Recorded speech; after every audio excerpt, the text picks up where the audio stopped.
കണക്കുകൾ അത് വീണ്ടും ആശങ്കപ്പെടുത്തുന്ന കണക്കുകൾ ആശുപത്രിയിൽ നിന്ന് വരുന്നത്. മരണം 13 ആയിട്ടുണ്ട്. 13 മരണം സ്ഥിരീകരിക്കുകയാണ്. ഇനി 23 പേരെയായിരുന്നു ആശുപത്രിയിൽ പ്രവേശിപ്പിച്ചിരുന്നത്. അതിൽ 13 പേരും മരണപ്പെട്ടിരിക്കുന്നു. 10 പേരാണ് ഇപ്പോഴും ആശുപത്രിയിൽ ചികിത്സയിൽ കഴിയുന്നത്. 13 പേരുടെ മരണം സ്ഥിരീകരിക്കുകയാണ്. സച്ചിൻ വെള്ളിക്കാട് കൂടി ചേരുന്നു അവിടെ നിന്ന്. സച്ചിൻ, ഇപ്പോൾ ഓരോ നിമിഷവും കഴിയുന്തോറും ഇത്തരത്തിൽ ആശുപത്രിയിൽ നിന്നുള്ള കണക്കുകൾ സത്യത്തിൽ ആശങ്ക കൂട്ടുകയാണ്. കാരണം നമ്മൾ വീണ്ടും വീണ്ടും മരണസംഖ്യ ഉയരുന്നതാണ് കാണുന്നത്. എന്തായാലും നേരത്തെ റോബോട്ടിക് പരിശോധനയൊക്കെ ഉണ്ടാകുമെന്ന് കരുതിയെങ്കിൽ കൂടി അത് ആവശ്യം വരില്ല. കാരണം നിലവിൽ ആ സ്ഫോടനമൊക്കെ അവസാനിച്ച സ്ഥിതിക്ക് റോബോട്ടിക് പരിശോധന വേണ്ടിവരില്ല എന്ന് കരുതുകയാണ്. അതുതന്നെയാണ് അഗ്നിരക്ഷാ സേനയുടെ ഭാഗത്തു നിന്നൊക്കെ വരുന്നത്. മറ്റ് പരിശോധന ഏത് രീതിയിലാണ് നടക്കുന്നത്?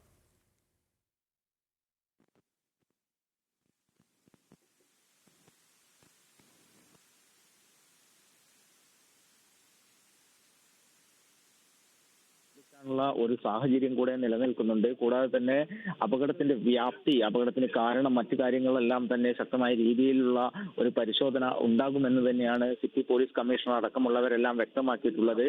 വലിയ രീതിയിലുള്ള സ്ഫോടനം നടന്നു. മണിക്കൂറുകൾ പിന്നിട്ടിട്ടും പൂർണ്ണമായ രീതിയിൽ തീ അണക്കാൻ വേണ്ടി സാധിച്ചിട്ടില്ല.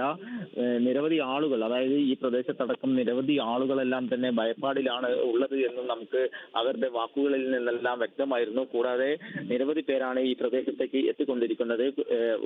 നിരവധി, അതായത് ഫയർഫോഴ്സിന്റെ അടക്കം കൂടുതൽ യൂണിറ്റുകൾ എത്തിച്ച് ഈ തീ പൂർണ്ണമായും അണക്കാനുള്ള ശ്രമം പുരോഗമിച്ചു കൊണ്ടിരിക്കുകയാണ്. അത് പ്രധാനമായും ഇത്തരത്തിൽ പൂർണ്ണമായും തീ അണച്ചാൽ മാത്രമാണ് ഈ പ്രദേശത്തെ ഈ പരിശോധനകൾ അടക്കം പുരോഗമിക്കുകയുള്ളൂ. കൂടാതെ വ്യക്തമായ രീതിയിലുള്ള സ്ഫോടനത്തിന്റെ കാരണങ്ങൾ എന്താണ് എന്ന കാര്യമെല്ലാം അറിയേണ്ടതുണ്ട്.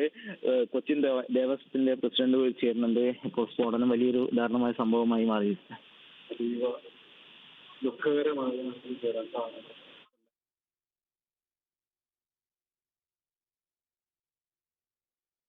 എന്തായാലും വലിയ ദുരന്തമാണ് ഉണ്ടായത്. ഇപ്പോഴും ഓരോ നിമിഷവും അത് ആശങ്ക കൂട്ടുന്നുണ്ട്. 13 മരണം സ്ഥിരീകരിക്കുകയാണ് ആശുപത്രിയിൽ നിന്ന്.